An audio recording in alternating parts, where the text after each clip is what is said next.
Hello, welcome back. I am Mary O. I'm an associate licensed marriage and family therapist. And welcome to my show, Ask Mindful M. Here I address some of these pleasure point questions, some of those pleasure or pain pressure points, right, in the relationship, whether it be family or friendship, just those personal development questions that someone may be seeking and looking into. So if you haven't already, take a beat and look back at my previous episodes, and then come on back here, or you can start here and then run it back. Either way is up to you. Thank you for joining. Thank you for listening, and let's jump in. And so this week's question is, how do I balance me time and we time with my partner? So this question is speaking to that couple identity, right, versus the individual identity. So when you think of it as the we-ness of it, of this couple identity of I see you, I'm gonna see them, you guys are together, versus that individual identity, autonomy. What are some things that I can do that I want to do that may be alone without it seem in some way to my partner or even interfering with what we have going on? So having this distinction, this balance between couple and individual identity is really central and important to relational health. And it's addressed kind of through different things you can do to just have a differentiation of self. Healthy relationships maintain a secure we, right, while protecting individual authenticity. And this helps prevent some of that emotional fusion, or also conversely, total disconnection, right? Meaning you can be so into the we that you lose yourself, and you become emotionally fused to feel like if one of you feel a way, both of you feel the same way, right? Versus losing sight of your own identity and what you actually feel individually about something versus always as a unit. And then on the other side of the spectrum is that you become so immersed in the we, there's a total disconnection where it's just only that, or you just feel like that's all you know and all you see, and it's a disconnection from your other connections, your family ships, your other friendships. So just really keeping in mind of this balance between couple and individual identity. And so I'll talk about a few things about what this could look like as far as things that could help to kind of keep that balance, and what to kind of look for when that balance may be edging on one side or the other, and what that could look like. So let's jump in here. So when you think about, for instance, differentiation of self, this is that ability to remain emotionally connected to your partner, while still maintaining your own authentic thoughts, feelings, and identity.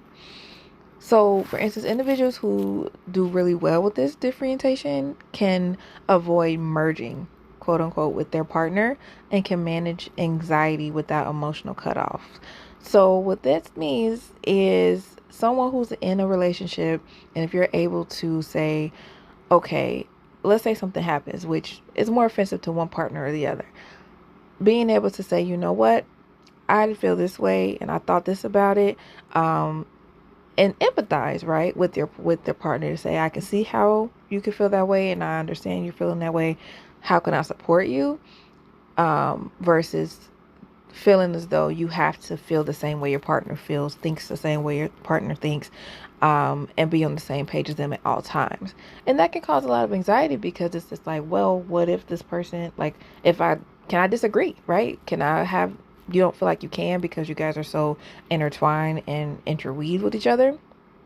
And so being able to have that self identity, and not be a situation where you feel so much that may be different from them that you shut down, right? That you don't even communicate anything about what you may feel because you don't want to upset them.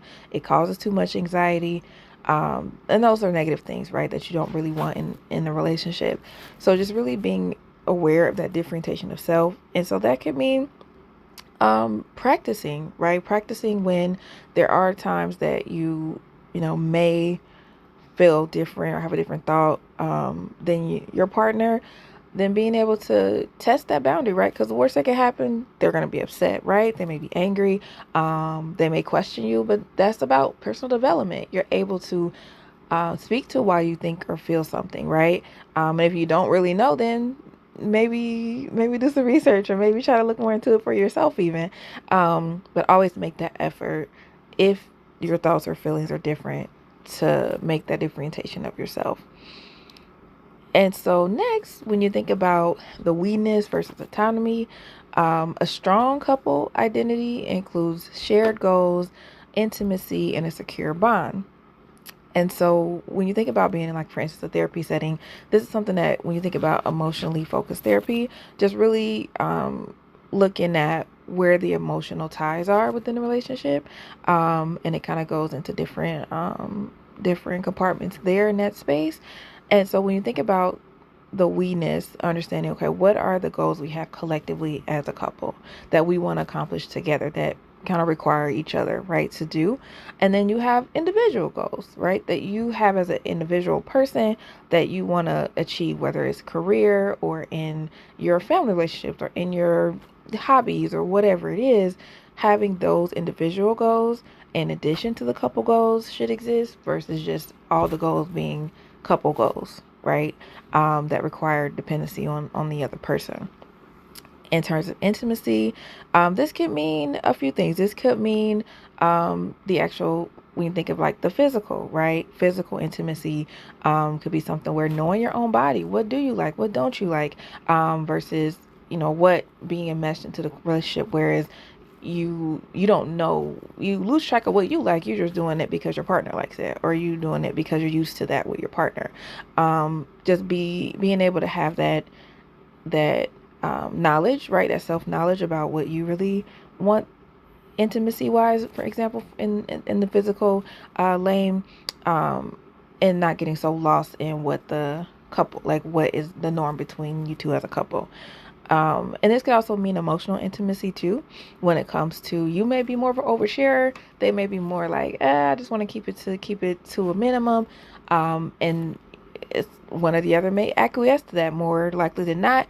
And then you end up in this, that what I spoke to earlier, emotional cutoff. You just don't say anything, or you become very much, we always feel the same way about something, and we always want to be emotionally disconnected, or we always want to do this way, and losing track of what you actually want. And then when you think about a secure bond, those are just levels. For instance, think about love connections, right? Love language. How do you express each other? Does it land? For example, do you feel secure in the different categories in your relationship? And so that's something, when you think about identity, think about shared goals, intimacy, for example, secure bonds, thinking about that we-ness versus autonomy balance, being able to have your individual side of these things, and then also being aware what the couple side is and being able to separate the two. And then the next aspect of this to consider is the relationship is on its own, right? And so you are two people in a relationship. So being aware of that individuality, and how you are an individual. You were embedded in a family of origin before you became a couple. Both people were in families of origins and had other friendships before you entered into this relationship. And then when you're in the relationship, it becomes its own entity. You are still individuals within an entity, and it's important to kind of keep perspective as you go along, to kind of be on the lookout for these things I mentioned before, like enmeshment, or just disconnection from those things that the individual had coming into the relationship. Now, granted, also, there are going to be new connections and new bonds that are created within the entity of the relationship.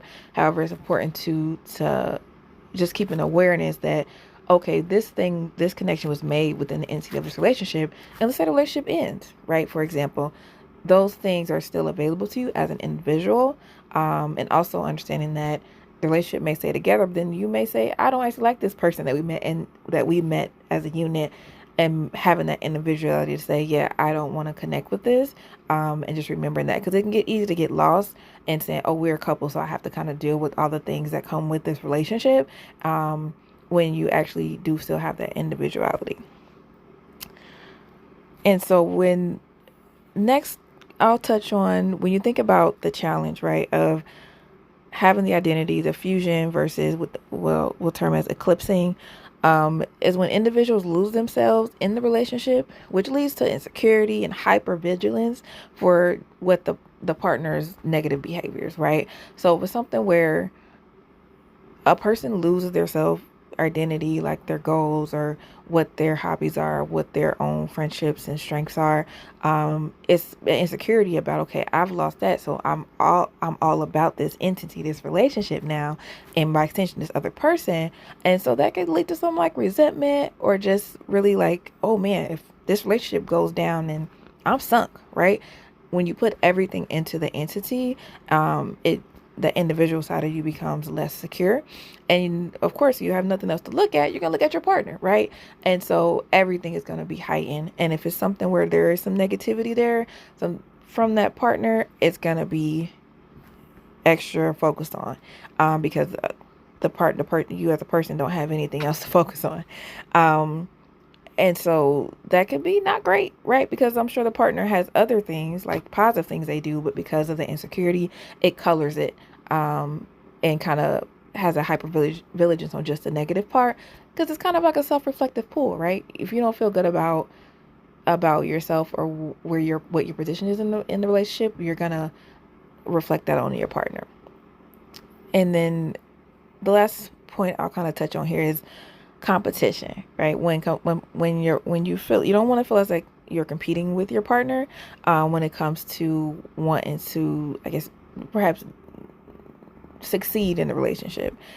Being able to complement each other, versus compete, in the sense of, I'm doing this, I'm doing that, what are you doing? Or what are you doing for the relationship? What are you doing for the unity? What are you doing for the entity, right?